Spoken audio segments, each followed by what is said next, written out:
नमस्ते दोस्तों and welcome back to my YouTube channel. आज के लेक्चर से हम आपका अकाउंट्स का चैप्टर नंबर 2 रिवाइज करेंगे, that is meaning and fundamentals of double entry book keeping system. ये चैप्टर आपके लिए समझना बहुत इंपॉर्टेंट है, क्योंकि अगर आपको ये चैप्टर अच्छे से समझता है तो उस केस में आगे जो चैप्टर्स हम पढ़ेंगे अकाउंट्स में वो आपको आसानी से समझेंगे। ये चैप्टर आपका बेस बनाएगा पूरे 11th के अकाउंट्स के लिए।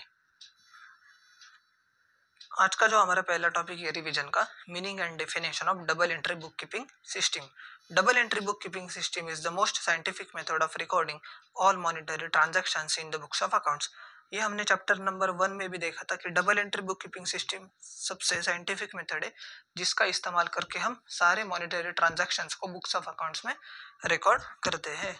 This system owes its origin to Italian merchant Luca di Borgo Pacioli on 10th November 1494।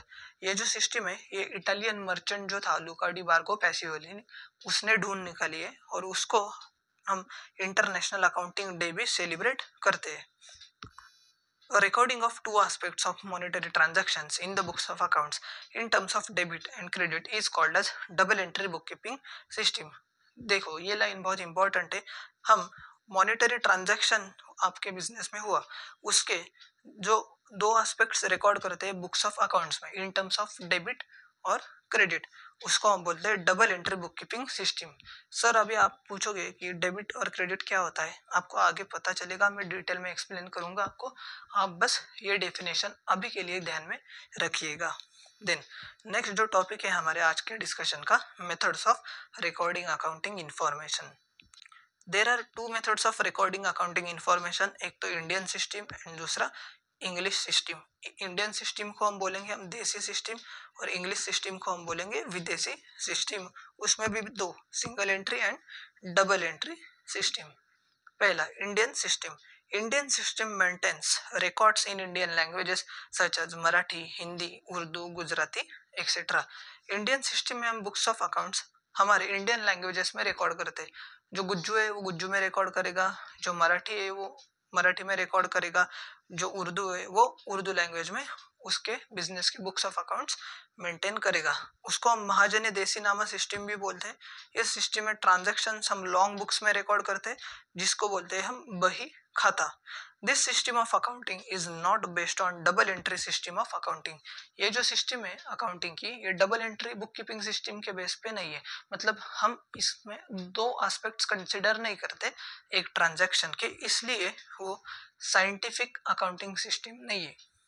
Then next English system, single entry system. This system of accounting records only cash book and personal accounts. इस system में हम सिर्फ cash book and personal account से maintain करते हैं। अभी ये भी आपको पता नहीं कि कैश बुक क्या होता है सर, पर्सनल अकाउंट्स क्या होते हैं, ये भी आप बाद में पढ़ोगे। अभी के लिए बस इतना ध्यान रखिए।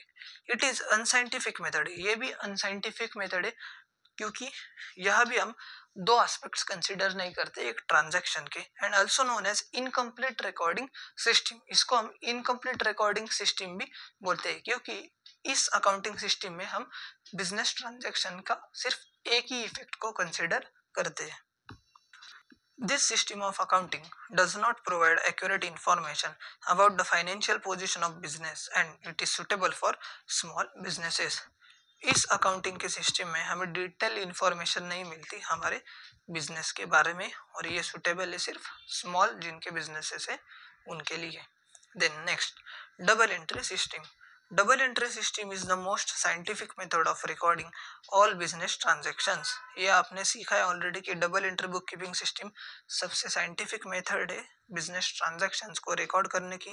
अंडर दिस सिस्टम डबल और two fold effects of each transaction is recorded. इस सिस्टम के अंडर हम दो या टू फोल्ड इफेक्ट्स को कंसिडर करते हैं हर एक ट्रांजैक्शन के। According to double entry bookkeeping system, one account is to be debited and another account is to be credited with equal amount। Double entry book keeping system में हम एक account को debit करते and दूसरे account को हम credit करते equal amount से। Every debit has an equal and corresponding credit of the same amount is the basic principle of double entry bookkeeping system। ये लाइन बहुत इंपॉर्टेंट है। हर एक डेबिट को इक्वल और करस्पॉन्डिंग क्रेडिट होना ही चाहिए सेम अमाउंट का। ये बेसिक प्रिंसिपल है double entry book keeping system का। देन नेक्स्ट जो हमारा आज का रिवीजन का टॉपिक है, principles of double entry book keeping system.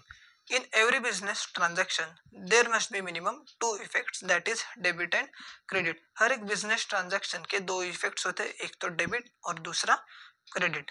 To accounts means one is the receiver of benefit and other is giver of benefit. दो account का मतलब होता है कि एक रिसीवर है बेनिफिट का और दूसरा जो बेनिफिट दे रहा है, मतलब गिवर ऑफ बेनिफिट।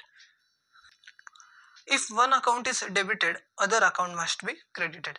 अगर आप एक अकाउंट को डेबिट कर रहे हो तो उस केस में दूसरे अकाउंट को आप क्रेडिट करोगे। और last point, every debit has equal and corresponding credit of the same amount. ये तो हमने अभी देख लिया। देन एडवांटेजेस दिए कुछ आपको double entry book keeping system के, कि कंप्लीट रिकॉर्ड मेंटेन होता है, हम सारे बिजनेस ट्रांजैक्शंस का पूरा रिकॉर्ड मेंटेन कर सकते हैं, ये साइंटिफिक मेथड है।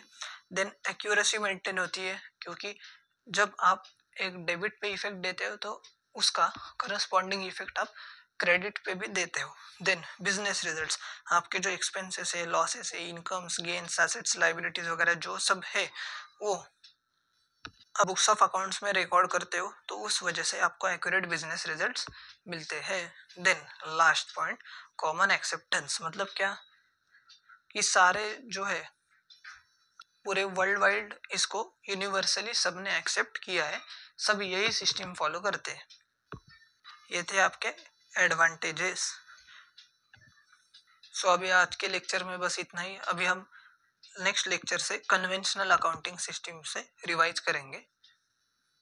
सो आपको अगर ये लेक्चर पसंद आया होगा तो लाइक कीजिए, चैनल को सब्सक्राइब कीजिए और अपने दोस्तों के साथ भी जरूर शेयर कीजिएगा। Tata bye bye.